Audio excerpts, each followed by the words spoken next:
Voltamos ao nosso debate sobre a proposta de emenda constitucional, a PEC 65, que fala sobre o licenciamento ambiental. Como que é o texto dela? É bem simples, mas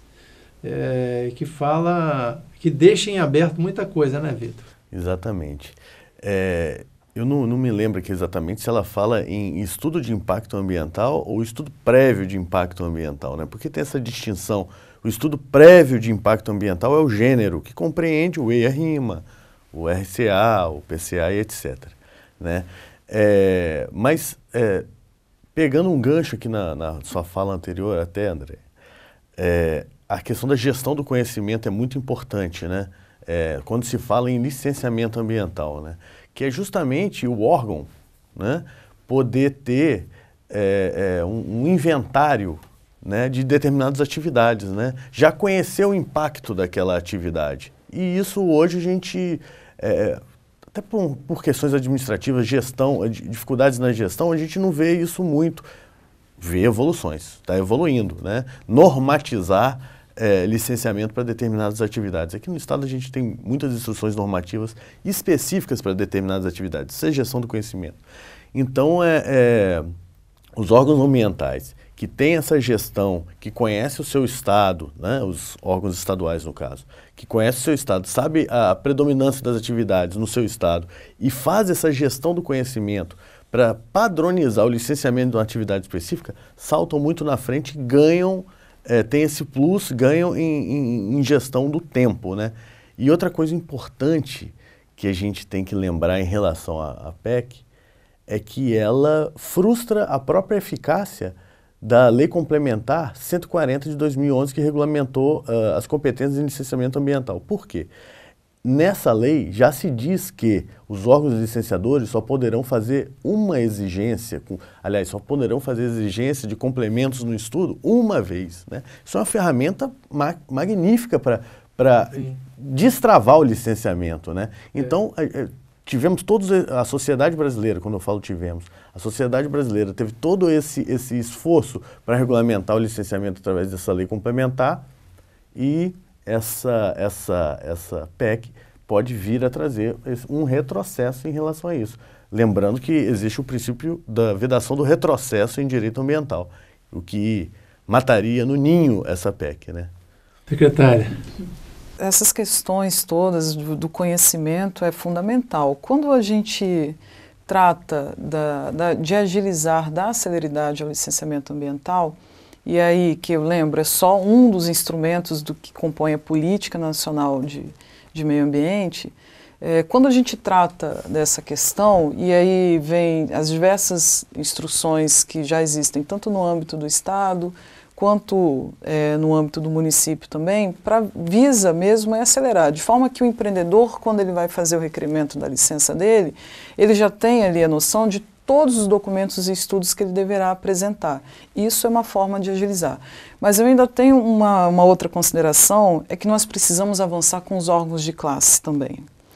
Da seguinte forma, se hoje um engenheiro, né, ou um biólogo, que seja um profissional da área, ele está fazendo uma consultoria e ele fornece uma informação falsa, ou ele emite a RT dele para execução de um projeto, elaboração e execução de um projeto, esse projeto é executado de forma diferente, e isso é muito comum na prática, isso é muito comum, esse profissional, ele deve sofrer a devida sanção, porque a partir do momento que você tem lá, ou que se cria um cadastro negativo para esse tipo de profissional, né, que ele fornece informação falsa, que ele não acompanha uma determinada obra e acaba saindo de forma irregular aquilo que foi aprovado pelo licenciamento, inclusive pelo órgão ambiental durante o licenciamento ambiental, ele também deve responder e ele deve ter uma penalização do órgão de classe dele, inclusive este profissional deveria ter uma restrição para continuar efetuando a consultoria dele, pelo menos em algum período, uma penalização junto ao órgão ambiental. E assim eu acho que a gente vai tentando dar efetividade também, porque existe, infelizmente, uma desconfiança né? Trabalha-se com... infelizmente, sim. Tanto do empreendedor, às vezes, com o próprio órgão, às vezes os técnicos do órgão com o próprio empreendedor, que já em algum outro momento executou alguma coisa que não foi aprovado, enfim. Então, acho que a gente tem formas de avançar neste instrumento importante que é o licenciamento ambiental. Nós temos que conversar mais com os órgãos de classe em relação a isso também. E eu tenho certeza que isso vai significar um passo muito relevante para esta questão. Muitas vezes o consultor elabora um projeto e na hora da execução esse projeto é mudado pelos empreendedores. Então, quem é o responsável? Apenas o consultor? Pois é, quando ele emite a anotação de responsabilidade técnica, ele está vinculado a acompanhar a execução, né? Então, isso é uma forma que a gente tem que trazer para o debate. E aí, mas e se você é o engenheiro que emitiu a RT? Você exime o empreendedor de ter, ele que é o responsável pela execução da obra diretamente, né? Porque ele não se exime, né? Qualquer tipo de terceirização que o faça não exime o comandante final do processo. Exatamente, não exime, mas a partir do momento que você contrata o profissional e ele emite a anotação de responsabilidade técnica, ele está diretamente obrigado a acompanhar aquela execução.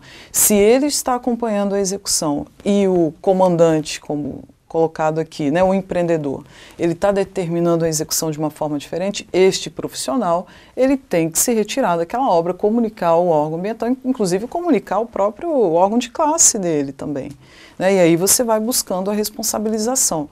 Mas isso é uma sugestão que eu coloco, né? E aí quando a gente trata de autolicenciamento, se você tem as normas, as instruções normativas, né, de que diz, olha, para determinada atividade você tem que apresentar isso, isso, isso, isso. Você tem um profissional que assinou ali, né, sendo responsável pela execução. E você dá a entrada, ora, eu tenho condições de agilizar esse licenciamento, porque eu tenho um responsável, os documentos que são necessários estão ali, e vamos dar celeridade a isso. E aí vamos cuidar do controle, vamos cuidar de fiscalizar. Certo. O que a Andréa colocou é interessante, porque ela fala realmente da fiscalização do controle. Quando a gente vai para o âmbito público, o servidor designado para acompanhar esse empreendimento, ele em última instância sempre será o responsável perante os órgãos de controle. Hoje o gestor público está sofrendo uma carga muito pesada. Aquilo que o Vitor colocou no início, essa falta de recurso humano, tanto para o licenciamento, isso também reflete na fiscalização. Então, depois de licenciado, quando o empreendimento é do órgão público, é um servidor que é designado para acompanhar. E ele, em última instância, sempre é o responsável perante esses órgãos de controle, perante o Ministério Público, por qualquer, como você colocou, qualquer desvio daquilo que foi projetado.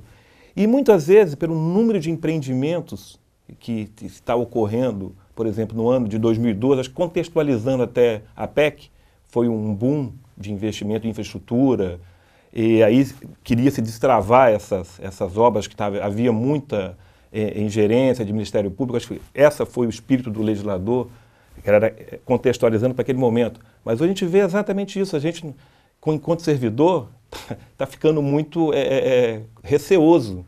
Aí começa a ter, você receoso, você começa a travar, porque você, em última instância, vai ser responsabilizado. Então, é nesse contexto, acho que foi essa PEC, e dentro desse contexto que a gente percebe essa responsabilização, como isso influencia no agir do servidor. Diferente já do empreendimento privado, que aí o órgão que licenciou deveria ter também uma fiscalização. E aí também eu percebo a falta de recursos humanos para acompanhar esses empreendimentos que não são públicos. O público ainda tem um servidor designado para acompanhar. Já nos empreendimentos privados tem que ter um servidor daquele órgão licenciador para acompanhar esses empreendimentos. Nós vamos para o último intervalo, voltamos já com o nosso debate. Fique conosco.